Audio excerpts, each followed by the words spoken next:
that Paul testifies he was kicked out of the church of Asia. Ephesus was then rewarded in the book of Revelation for kicking out a false apostle. Well, look, okay, what Justin is trying to say here is that he believes that Revelation 2 speaks of Paul when it talks about, when it warns this church against false apostles, because Paul did go to this church in Asia, and therefore now this must be who Revelation speaks of.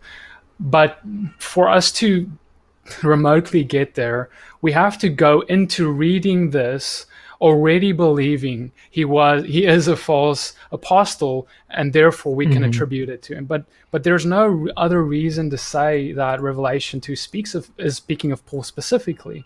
There are many false prophets and false apostles who are today here, and there's been, and there will always will be. And no doubt these churches had many of them coming and going. And that was probably why they rejected much of the teaching of probably even Paul or the disciples, because they may have even inclined their ear towards false apostles instead.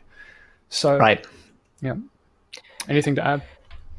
Yeah. I mean, as you said, Justin's just reading into the text what he wants to be true. He's starting with the assumption that Paul is a false apostle, and so he's reading that into Revelation 2:2. The problem with Justin's assertion is that Paul ministered to believers in Ephesus. There's an entire book called Ephesians. Acts 20, 17 through 30 shows that the elders of the church of Ephesus received Paul, and they wept when it was time for him to leave. These were the elders of the church of Ephesus. In fact, Revelation 2:2 confirms Paul's own warning, because Paul said, "I know that after my departure, fierce wolves will come in among you, not sparing the flock, and from among your own selves will arise men speaking twisted things to draw away the disciples after them." Paul said this to the church in Ephesus in Acts 20, 29 through 30. So Revelation confirms Paul's warning that the elders in the church of Ephesus, they received him, they loved him, they wept when he left, and then Paul warned them that after he leaves, there's going to be false apostles coming to try to lead you astray. So John in Revelation, he commends the church of Ephesus for essentially heeding Paul's warning. That's what's so twisted about Justin's interpretation here, is that exactly as I just said, that in Revelation, John commends the church of Ephesus for listening to Paul's warning and rejecting false apostles. Justin did bring up 2 Timothy 1:15 when he talks about all who were in Asia turning away from him. And Justin's kind of like, proof texting. And he's taking that and saying, oh, well, Paul said all in Asia turned away. So that must connect to Revelation 2:2, where, the church of Ephesus is commended for rejecting false apostles. Well, first, in context, all does not mean literally all in Asia rejected him. The very next verse says that the household of, I can't pronounce that name, but the household of one of Paul's companions, that they didn't reject him. And he's writing to Timothy, who was a leader in the church of Ephesus. So Timothy, the person he's writing this letter to, obviously didn't reject Paul.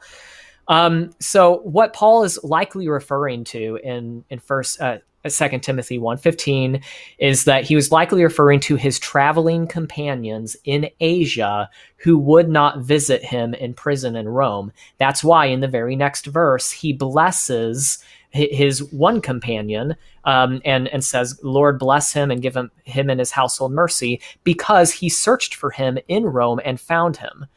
So another point that I want to bring up on this, and it's a historical point that I think is very relevant to kind of drive the nail in the coffin here, is that Polycarp, who is one of the early church fathers, he was a disciple of John, and John wrote Revelation.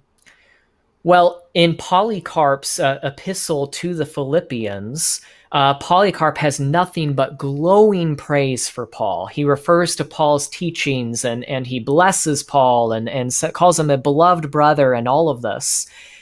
Don't you think that a disciple of John's would warn and offer concerns about Paul if John indeed considered Paul to be a false apostle? So it's just, there's so many problems with this argument.